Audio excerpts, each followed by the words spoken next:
Hi, everybody. I'm here with Michael Flory from Custom Built Design and Remodeling. Michael, you've been in this business for how long? Been in business for the construction industry for probably about 25 years. 25 years. Started this company in 2004 and evolved into 2006. And from there, just kept changing and evolving as we needed to. You know, the thing that caught my attention about your company when I was looking for a guest for this podcast is the quality of the communication that you put out through your website, all the information that you put out to educate people through your YouTube channel, the quality of the imagery. You know, and I think I said when I talked to you the first time is that public relations is your ability to get the word out and your good works and making them well known. And your company's done a spectacular job of that from what I can see and from our conversation. But I'm sure it didn't start there. So how did it all start out? Definitely didn't start there, Sean. This is it's great to be on here with you. I got to know you a little bit, and so always excited to share my story. I have a pretty amazing story, pretty inspiring story, and quite honestly, it didn't start with a dream of I want to be a builder. And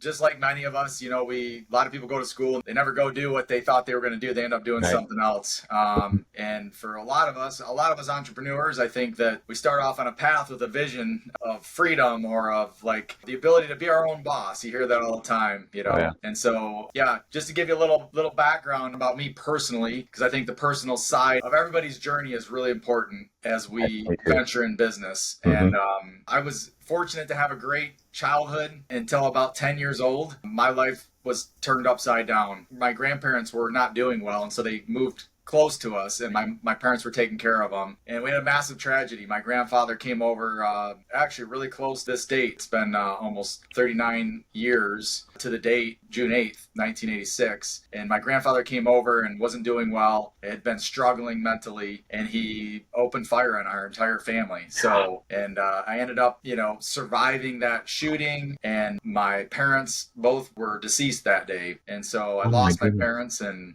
so, you know, kind of crazy parallels. Like at 10 years old, that happens. I'm a 10-year-old boy. I'm one of five. We stayed together for a family as a few years. It was really messy, as you can imagine. And at 15, I was really struggling with anger and bitterness and towards my grandfather, because how do you justify this life? I had a good life, you know. It was my dad owned a business. My mom was an amazing person and going along normally, and then life was just turned upside down. So at 15, I really spiraled out of control and kind of lost all control. I was dealing with major depression. And I know that a lot of our listeners, especially entrepreneurs, you know, many entrepreneurs get into business. Not all, but I think a lot do because of childhood trauma, childhood things that got them down. And the more I learn about me and my story, the more it's like I get to relate to people. It's pretty amazing. At 20 years old, again, this is a story that probably near and dear to a lot of people or know somebody, but I tried to commit suicide. Oh, goodness. And my life was spiraled out of control. I was diagnosed as bipolar. I was on all kinds of medications that were all kind of, you know, side effects. Yes. And just felt like, what's left to live for? You know, I hadn't read a book since fifth grade. So that was fourth grade. That was my summer, my fourth grade summer. And I hadn't read a book. I graduated from high school. And here I am at 20 years old. I flunked out of college and I'm just hopeless, man. And I'm dealing with this depression. I'm dealing with these manic episodes where I can't sleep, and then these depressive episodes where it feels like a concrete blanket wrapped around me, you know? And so a couple months, the suicide thing, you know, I survived that attempt. And a couple months later, I was back in this really, really dark place. And that's what I would call it for a lot of depression, is dark place. And I ended up blacking out that night as I was plotting kind of what I was going to do. And I don't really know what happened, but I ended up at my sister-in-law's house. And that night I encountered just an amazing love. They prayed for me, and there was just a divine encounter that happened that night that gave me hope and a vision. And so that was really the start of my business, was that night and that encounter that was like hope. I just, again, for the first time in 10 years, like I started to get free from some of the anger towards my grandfather. I started to work through some forgiveness issues, and that began a process of reading books and really getting started. So my journey, like I hadn't read a book since fifth grade. So my journey really started off weird, you know, not weird, but challenging, and didn't know what I wanted to do, but I knew that I wanted to change the world. I wanted to share my story around the world. That ties back a little bit into our media side of things and why we're doing what we're doing. But I wanted to share and inspire people. I wanted to be a whisper of a voice in somebody's ear that was getting ready to take their life and was hopeless, and that just to tell them that there's so much more to this world, and all the challenges of the past can be the fuel for the future. And so my wife and I got married at 24. She was going to be a doctor and I was going to be a missionary. We were going to be missionaries, and thought that that's the direction we were going. Well, it's 9 months into marriage. We got pregnant. We had our first baby, and she decided after her second year of med school, and we're $250,000 in debt, that she was going to leave med school. And we were like, okay, God, whatever you have for us. Sure. And it was really in that moment that night where I watched a late night infomercial back before the internet, right? And I watched How to Buy Houses No Money Down. I went out and bought 4 houses over the next 6 months, no money down. And that really began my construction journey of fixing up houses. And it just led to one thing or the other. And then in 2004, after another business that I had done with my best friend, Aaron, building business, I learned a lot from him. Then I got licensed myself, and then I started Custom Built in 2004. And so that was the beginning of the journey. And I'm telling you, I started at the ground level, swinging the hammer. Oh, yeah. I had no skills, man, like business skills. Like, I had read a lot of books. I mean, at that point, I was consuming books. One of the books I read was The E-Myth Revisited. It's a great business book. Yes, it is. Michael Gerber was really instrumental in helping me, kind of structure the first phase of our business. So wow, quite a story. I mean, few are going to be able to get that kind of a devastating life and rise above it. But what would you say was the biggest push? You said your family was supportive, but what was it in you that changed at that day when you decided, that's it, I'm moving forward? Yeah, I think it was encountering this love that is beyond, human relationships. We experience this. Not everybody believes that there's something more than just us. But I think that night, what happened to me was I believed that there was something bigger than my depression. Because that was the biggest thing for me, Sean, is that with this depression, I couldn't play hockey anymore. I had to quit playing hockey at 15. I couldn't do school. I couldn't remember things. I would forget people's names. It was very challenging. Anybody that's gone through mental health, and there's so much mental health going on, and especially since COVID and the amount of suicides that we're seeing and saw during that time, it was way up. People just get hopeless. Right. And for me, I experienced this hope that was like, it reminded me, a lot of what kept me going from 10 to 20 was like, I want to overcome and fix all that was broken, right? Right. And then when I had that encounter, it was like, there's hope for me, and I think like tying that into the entrepreneurial journey, when we first get a vision, so this is really what inspired me, Sean, was the vision for a bigger future. Yes. It was a vision for something bigger than me, but that I got to be a part of the humanity story of making this world a better place. And I love the definition of an entrepreneur. We take something of a lower value and we turn it into something of a higher value. For me early on, it was just like, I was making $10 an hour when I bought those houses and my wife was going to med school. For me, it was just, I got a baby girl coming. Survival instinct. Yeah, it's survival. And I'll be honest with you, most of my career has been that. It's just in very few recent years where really started to turn the corner on really developing this company. We started with just me. We have about 40 people now that are in our company. We have our own videographer, our own content writer, a marketing department. I have a leadership team. EOS has been really instrumental. Yeah. But the vision. So answering the question, it was really, there was a vision and there was a bigger purpose for me than my past, than my stories, than the pain, than the victim, than all the stuff that was holding me down. And I'm still excited to say that like all of the past are the greatest stories that continue to play out in my life on a day-to-day basis. So as I look to help and serve people, the more I tap into that, the more fruit that we get to see in our business. Very good. It's like using your past as some kind of fuel to better your life and the lives of those around you. And it seems like bringing 40 staff and building a successful company and definitely supports those families. I always kind of look at like you have your own survival, you have your family's survival, you have your staff's survival, and then you have your staff's family survival, and all that kind of centers around sometimes just one person. And that's a big lift, really. Well, Sean, a recent revelation is just as we've gone in this growth stage the last couple of years, from probably 19. 19 was a really, really, really difficult year for us. Really, the crash of 2008 changed everything. I'm in Michigan, and Michigan we've been an exodus state for the most part, meaning that more people left the state. I think COVID helped us because people could work remote. In Northern Michigan is absolutely, if you haven't been to Michigan, you got to come visit Michigan. So that's my I'm an plug for. Ohio State grad. Does that make us end the call or anything? No, no, no, no. We Okay, good. love. I'm a Okay. Spartan.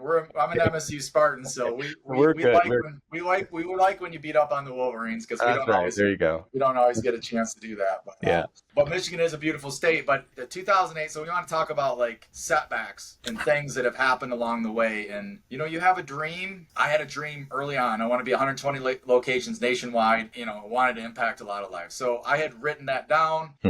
I would say one of the key things for me has been hiring coaches. So Sure. I believe in hiring coaches. We actually contracted eMyth, had a program called the eMyth Mastery Program, and it was kind of like a program to help you as an entrepreneur sort of put systems in place and really build the systems that you needed to scale your business. So implemented that early on. Then a little bit later, 2011, the crash happened, and except for sweat and blood, we wouldn't be in business. I mean, just the number of mistakes and the failures and the lack of really knowing and having the skill sets to navigate through those times. I mean, I knew there was opportunity, but I didn't know how to tap into it, because I was in survival mode myself. But just taking that one next step and following your intuition. And there was a sales coach that I ended up hiring in 2011 that really helped us begin that trajectory of buying back our time, because we were now selling our services for the value that they really needed to be sold for, that would allow us to start to put together a team. And so that was a big thing, was when we got that management and sales coaching, and that really helped us begin to propel our margins, which allowed for us to then really start to have a company. That's very good. I worked in healthcare and private practice and largely in physical therapy. That's my background as a physical therapist. And we've trained over 2,700 private practices in practice management, a whole curriculum. And it's interesting. It's really not your dreams that fail you. It's just like, how do I make those become real? And sometimes when you're this close to the problem, you can't see it. So another guy pushes the problem model over here and says, hey, Michael, take a look at that. Or what would you say to a guy who has that same kind of problem? Yeah. And you go, I think you should do this. Right. And then he goes, I should do that. That's a good idea. Why don't you try that? Right. Yeah. But sometimes having that outside point of view could be very, very handy. And also, I think, the importance that you put into establishing structure so that not every problem comes directly to you. Who handles what, who's accountable for what. So those are definitely vital things. It's probably created a good foundation from which to expand for your business. You're operating though out of survival, and so there's always this, we got to get sales, but when you get that sale, it's like, how are you going to get the job done? And then like, as you're growing your business, like you've never done a $50,000 kitchen remodel, and then you get the $250,000 kitchen remodel. I've never done a $250,000. So there's all these steps and along the way. And then like, I know for me, as I hired people, putting them in the right person in the right seat, how do I even identify if they're the right person? And then as a leader, if I'm not willing to let go and let them fail, that's been a big thing for me, is I want to be involved in everything. And as the company has now scaled to a place where I can't be involved in everything, right, I have to evolve as a human being and starting to surrender and let go of some of the things that helped me get from 0 to 1 million.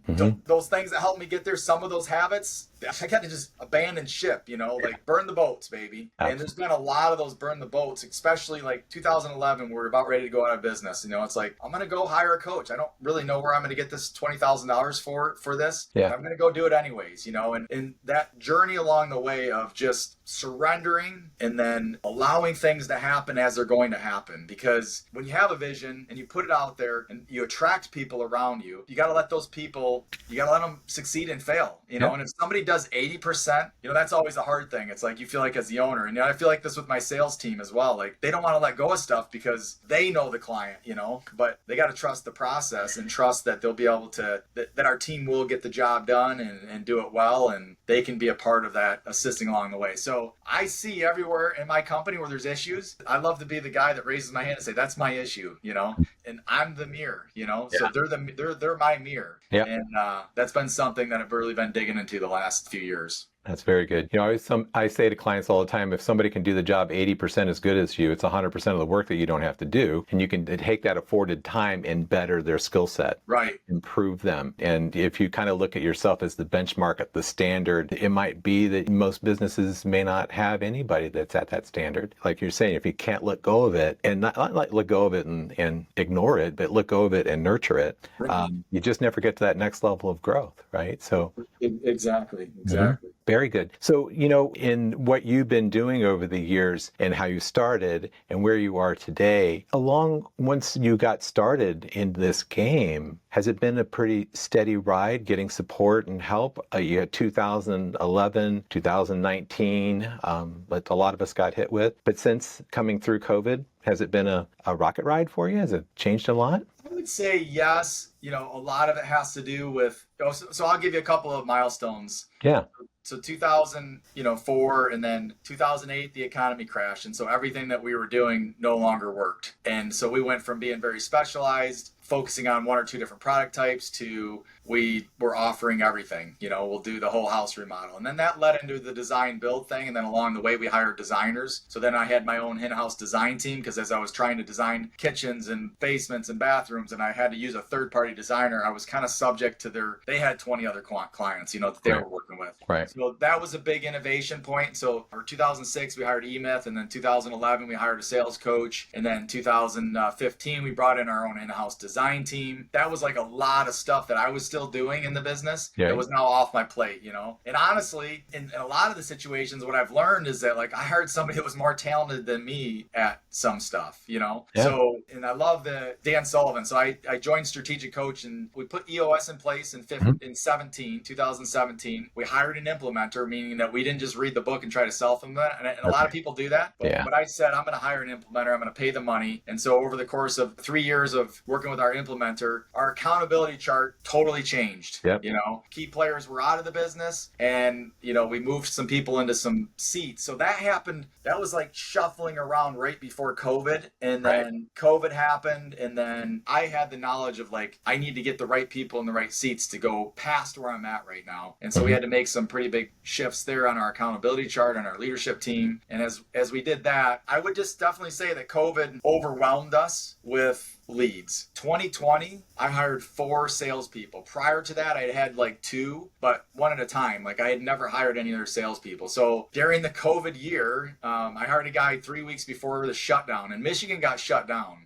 I mean, as an entrepreneur, I want to just say this to entrepreneurs: like, if you actually take time to look back and see what you've made it through, it's so inspiring. That's right. Every entrepreneurial story, it's like a client showed up just when you did. You figured out a solution to the problem. The person showed up to help you fix it. The client and you had a great meeting and you broke through. I mean, so many things, but so often my brain is focused on all the stuff that's wrong instead of all the things that are right. When I'm thinking that way, my entire team's thinking that way, Right. And so I got to go back in and, like, let's tell the inspiring stories. And so 17, we put an EOS in place. And then in 19, I joined Strategic Coach. And that was a big Dan Sullivan has been a huge mentor and coach of mine, really very inspiring man. And then his whole organization, I mean, just in general, the way they run Strategic Coach, if you're not familiar with that, check it out. But a book called The Gap Gain. He's written some amazing books. He writes a book a quarter. I think he's 80 years old now, and he's writing a book a quarter. So that inspires me, right? Yeah. I'm 49, and I think, I'm getting to the end of my career, like getting ready to, you gotta figure out how to retire, but like, get inspired by somebody like Dan, who at 80 is pumping out a book a quarter. Like, that's inspiring. So that was a big transition. And then, we got into COVID. I had a sales team that I was training, didn't have the onboarding manuals, didn't have the SOPs, didn't have the sales system in place. It was all up here. Right. Hey, we're going to go out on a couple of ride-alongs and now go do it. Yeah. What do you mean you don't know how to do it? And they're like, so we were implementing, roadmaps, and then along that journey, my oldest daughter, Isabel, she came along. Her and her husband, he was going to Purdue. He's a senior at Purdue, and she got married pretty young. And so she ended up coming back and working in the business. And then that was like the biggest thing. So one of the big breakthroughs for me during that time was I had wanted to, since I had gotten a book called They Ask You Answer from some friends of ours. And They Ask You Answer kind of goes into creating content, blogs, and creating videos. And so when I'm signing up for my next big venture was in 2022, I signed up for the company called Impact that helped coach us and and helped coach. So Isabel came on for 2 years. She was answering phones and implementing HubSpot in our company, our CRM, and figuring out how to use that finally. And I'd had it for 5 years, but didn't have anybody that knew how to use it. I hired 3 different marketing companies, spent hundreds of thousands of dollars trying to implement content writing and all this stuff, and nothing had happened. And she came across, and she just dove in and started learning it. And then in 22, we promoted her, and then we hired Impact, and then they coached us. So they gave us 4 coaches, a video coach, a blog writing coach, a sales coach, and then a HubSpot coach. And so they really helped us implement the whole system of creating content. And so what you're seeing on our website now and on our YouTube page, we're really, really expanding that. But as COVID the spike, right? 21, middle of 21, 22, people started talking about, it feels like the leads are slowing back down. People started going back to work. Things started kind of returning to what people would consider normal, even though it's not normal. It's different than it was before. No. We were then simultaneously in 22, we started implementing this blog writing and creating videos. And that really helped us continue to skyrocket our website traffic. And, we're continuing to even innovate that even more now. And then in 2024, I hired 4 more salespeople. And that was really a big push, a big innovation. And really our sales, have kind of doubled with some of those big moves. But, I have somebody now that with, Isabel, that's our marketing person, but she's also writing SOPs and building the sales, manual. And now the fun thing is all the things that we did as innovative as a sales team to get us from, 2020 to 2024, all these new advisors that I'm hiring, we have new systems. Like when we hired Impact, the advisors never had to create a video before when I first hired them. It wasn't part of their job. Yeah. Now the salespeople are getting to create videos, and that was some of the big innovation. But that's really helped propel our sales as our leads and our website traffic was starting to dip. It really caught back traction, and we really saw big moves. But it took about 1.5 years for all of that stuff. I just think I'll sign up for this program, and in 2 months we'll have blogs going out and videos going out, and it wasn't that easy. So no, it's not easy. You get on the other side and you see the success, and you don't know the sweat that went into that, and the it's kind of like getting knocked down but getting back up, and getting knocked down and getting back, and a whole different levels, right? From just like I'm going to go bankrupt to I just lost 5 staff because I couldn't afford them, to to bigger things, right? We lost out on that opportunity. It could be an acquisition, could be whatever it might be. Now, how do you get clients? I mean, I see all the promotional stuff on your site and things, but do you do direct mail, ads? I mean, most of our push has been in the area of content creation, and then using our sales team along with content to nurture them. So a big push has been that self-generated leads are a big thing for us, because I mean, if I think back to how I started the company, and most of my best clients were clients that I was out in the marketplace driving around in my truck or at the doctor's office, and I met somebody, and then that conversation led to something else. Just being interested in what they did. And so I would say self-generated, repeat and referral has been a foundational aspect to our company, but transitioning that from me to my sales team and my advisors, that's been something that I've kind of fell down on, right? And not really championed them to carry that. Now, I would say now after 5 years of having a sales team, I've really been able to get them to catch on to that vision and to figure out that they're not just going to get leads from the company, from all the content we're writing, from the ads. I mean, we do some TV, we do some radio. So those are some things, vehicle graphics, lawn signs, a little bit of door knocking from time to time. If we had one of our carpenters just the other day brought in 2 self-generated leads, and then, we pay them for those. Oh, yeah. So it's a profit share within our company to allow people in the company to say I'll be a part of that. And as they bring those leads in and we close those deals, then we're able to pay out commission or a low profit share to them. Absolutely. And then they're all buying in. I had another gentleman on the podcast last week who construction firm, and they've got about 100 staff, and it's all employee owned. And it was a company that had been around since 1967. And eventually, as the founder, was kind of transitioning to the family and everything, he realized that he had some people that he developed that they did really well. They have their systems similar, different, but they have good systems in in place, but solid people. They weren't transient guys coming through. And so Right. the family decided to make this an employee-owned organization. And although, you get self-generated referrals and some commission of sorts coming back to them, it created a whole company environment where the staff would go, do we really need that truck? Different things like that. So they said what it's done to the company and the desire for efficiency, because it comes back on their stock price. You don't see so many of those these days, but that's wicked impressive to see that you could create that. But when you can get more buy-in like you've done and get these guys to see who else could use some work done, or referrals from your happy customers, or any of those types of things, those are mint, so well done that you're leveraging those things. So if you look at the industry itself in a general sense, what do you think needs to be changed or improved? Yeah, I think the biggest thing in an industry standpoint, it kind of takes me back. So when I think about the industry and what needs to be improved and changed, I got involved early on with the HBA, the Home Builders Association. Mm-hmm. It's a nationwide organization. There's also state and then local chapters. Like in Michigan, there's about 25 local chapters. But when you join the local, you join the state. So I learned a lot by being involved in the HBA, essentially being involved with other builders. So I joined the local board, and then I sat as the president, and then I got involved in the state association, and I went through that board and got to sit as president. I was actually the sitting president in 2020 when everything got shut down. Oh. I learned a lot about partisanship at that point. That the whole, in general, the majority of the HBA would be more Republican, but there are Democratic people in our organization, and there was just so much tensions. And I've been able to learn a lot about the industry. The one thing about the construction industry that I see over and over again, and it's a humanity thing in general, but it's living from scarcity versus abundance. And when we look at different industries, like for instance, as a doctor, it's like open the door and roll out the red carpet. Certain industries, right? We think of those as higher. And honestly, when you look at it, well, they are the wealthiest. They are typically the people that can afford our services. They live in the bigger houses and the bigger neighborhoods. And, in the trades, nobody in school said, when you grow up, you're going to be a carpenter. And that's right. People were like, oh, we're so excited for you. I think that's the miss in our community, is that the trades have been subjected to a lower tier. So nobody's promoting that. And for instance, even in the state of Michigan, I can't bring a young 14, 15, 16-year-old and let them come to a job site and cut a piece of wood and smell the dust. I can't let them walk on a deck that he could fall off of. I mean, these 16-year-old kids, man, they want to jump off buildings, and because of regulations and red tape, we can't get young people excited about an industry. And tie this back to my story, man.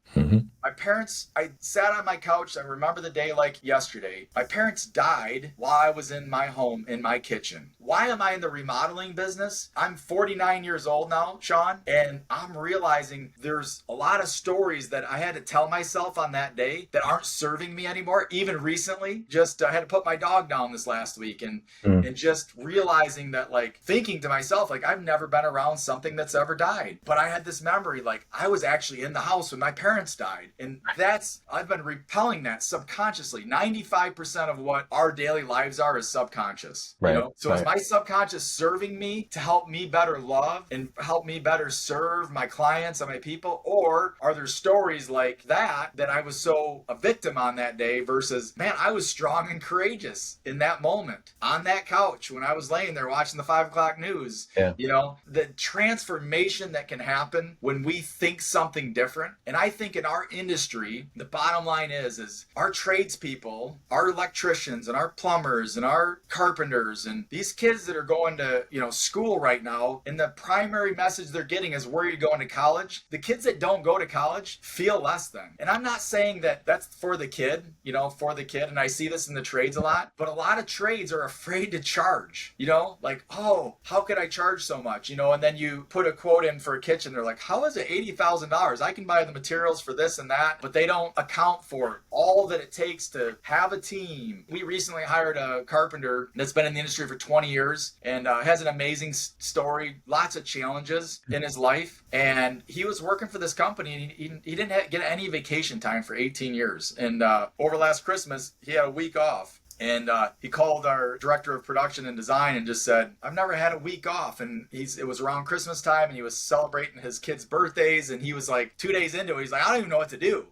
because he was getting paid while he was at home. And so in our industry, my vision is to raise the bar, meaning that what it costs to do a bathroom, you can't do a bathroom for $10,000. You can, but you're going to get a guy that's working for $25 an hour and he's barely making his mortgage payment and he's barely doing this. And honestly, the work that we're doing, I mean, a doctor acutely treats my knee, right? When I go in and I acutely treat a home, I'm building the space where the memories of family memories that kept me alive, Sean. Yeah. The memories from 10 to 20 during my darkest hours, it was the childhood memories of being in the home and Christmas time and meals and dinners. And what I see for the construction industry is just an elevation of who we are as people. And we're not any better than any other profession, and we're not any lower than any other profession. Absolutely not. But we can have a life, and the tradespeople can have a life that serves them well. And they also get the joy of being outdoors in the sun, outdoors in the cold, in their Carhartts,